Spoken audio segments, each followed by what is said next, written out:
Did you know mga preng that even though people says motorcycle clubs are a thing of the past, there are actually more motorcycle clubs today than ever before. Not because of ego, not because of brand names, not because of engine size, but because there is something missing in the modern world. And motorcycle clubs are quietly filling that gap. Mga preng, if you're a rider or even if you are not, this video will hit you. Let's set the context first. Before, when you heard motorcycle club, you imagine all the riders, big bikes, patches, stereotypes. But today, there are clubs for 150cc, 125cc, scooters, classics, scramblers, and even underbones. So the question is, why are motorcycle clubs coming back now? Kasi mga preng, we already have social media, group chat, Facebook groups, online communities.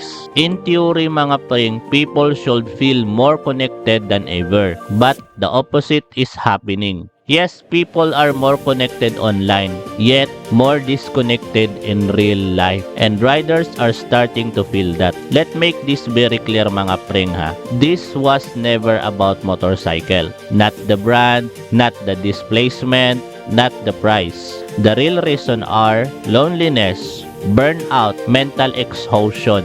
Ganito kasi yan mga preng, everyday feels the same. Work, traffic, problems, bills, expectations. You go home, you scroll, you laugh for a moment, but you're still alone. And this is where motorcycle clubs enter the picture. They don't ask you who you are at work. They don't care about your status in life. They ask only one thing mga preng. Are you riding with us?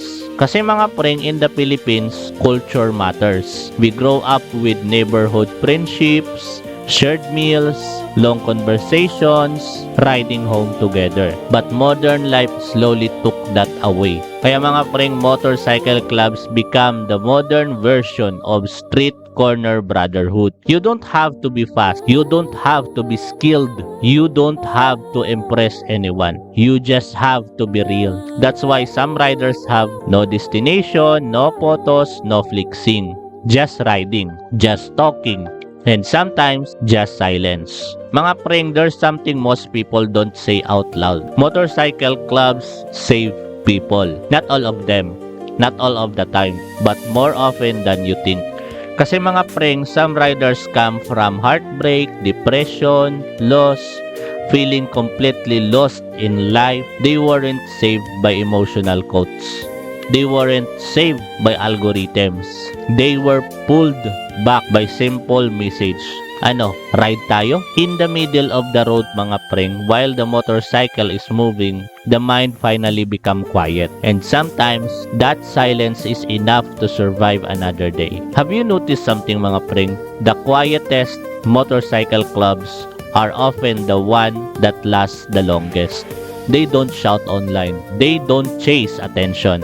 They don't argue on social media. Bakit? Because they don't need validation. Mga preng, real brotherhood doesn't need to be displayed. That's why many strong clubs today stay low-key but remain unbreakable. Mga preng, let's be honest. Not every motorcycle club is healthy. Some have ego, drama, power struggles, internal politics. But just like family mga preng, you are not looking for perfection.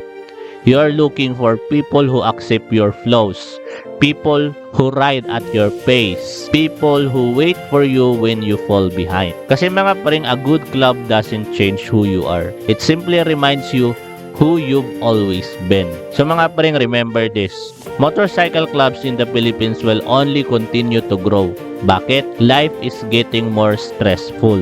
Everything is more expensive. Time, move, faster than every year. And as the world keeps accelerating, people start searching for slowness. Mga preng, motorcycle don't just move bodies. They slow down the mind. And if you're a rider with a club, you're lucky. If you're a rider who rides alone, maybe you're not meant to stay that way. And if you are not a rider at all, now you understand why we ride. So, do you prefer solo riding or club riding? And why? I read every answer because every answer has a story. So ride safe, you're not alone, preng.